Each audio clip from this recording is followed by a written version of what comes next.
Otro de los ejes de este paradigma de intervención en materia de violencia de género y violencia contra las mujeres de carácter seguritario, concentrado en el abordaje judicial y policial, es que se ha concentrado exclusivamente su intervención en el ámbito de la violencia doméstica, tal como lo nombra la ley de violencia contra las mujeres, o en los ámbitos provinciales en la violencia familiar. ¿Qué quiero decir con esto? Que las otras modalidades de violencia que ha enunciado la ley de violencia contra las mujeres en nuestro país y que debe ser aplicada por su carácter público en cada una de las provincias, las otras modalidades de violencia como la violencia laboral, la violencia que se sufre en el ámbito de la salud pública y de la salud privada a través de la violencia obstétrica, la violencia mediática, la violencia institucional, no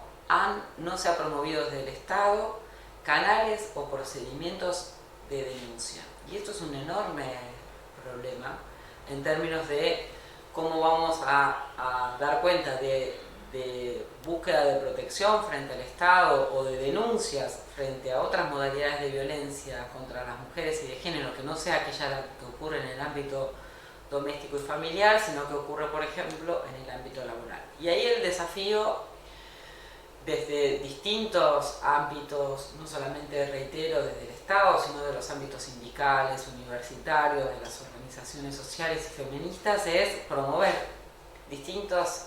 procedimientos y mecanismos de denuncia de estos casos.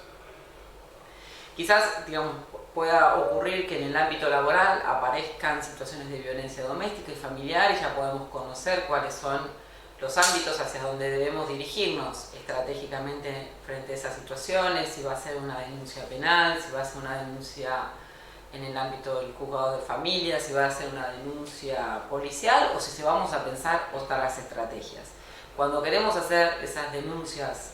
por otras modalidades de violencia que ocurren en otros ámbitos, no encontramos estos procedimientos de intervención. Quizás uno de los desafíos sea generar esos mecanismos internos en los distintos ámbitos de trabajo, en los distintos ámbitos sindicales, para conocer cuáles son los lineamientos de intervención generales que podemos construir para intervenir en el caso particular o para intervenir en aquellos ámbitos más estructurales de organización. En muchos de estos ámbitos laborales, universitarios, se han promovido protocolos de actuación frente a los casos de violencia. En otros se han promovido instancias de lineamientos generales de actuación, distintos reconocimientos de buenas prácticas de intervención frente a las situaciones de violencia contra las mujeres y de género en los ámbitos laborales. Ahí hay un desafío de seguir construyendo distintas herramientas para que algunos de estos procedimientos y mecanismos sean, digamos, consolidados a nivel institucional para garantizar la intervención y la actuación frente a las situaciones de violencia. Uno de los desafíos es que estos procedimientos y mecanismos no repliquen ese abordaje individual exclusivamente de las situaciones de violencia, como lo hace el Estado, que no replique la intervención exclusivamente judicial y policial y que no replique algo tan característico de estos estados cada vez más neoliberales en su conformación y caracterización, que es la enorme burocratización de sus procedimientos. Eso también forma parte de este paradigma de intervención del Estado, que es un Estado que está completamente desarticulado y sobreburocratizado en sus intervenciones, que promueve un mayor distanciamiento entre la respuesta estatal y las víctimas.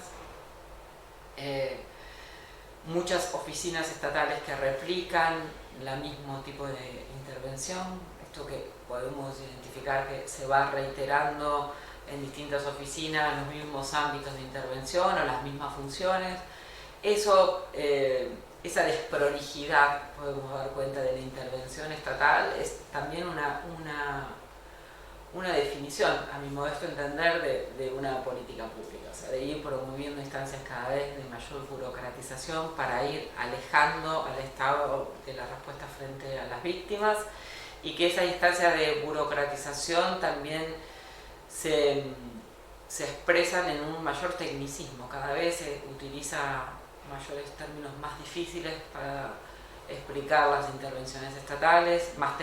tecnicismos en sus intervenciones, y eso lo que promueve es que una misma víctima tenga que ir a distintas oficinas y agotarse en el camino y sufrir las distintas instancias de violencia institucional en distintas oficinas sin que se les resuelva el problema. El gran desafío es también pensar en modelos de actuación en el ámbito laboral y sindical de actuación frente a las violencias de género y contra las mujeres que no repitan esas instancias de burocratización y desarticulación en sus intervenciones.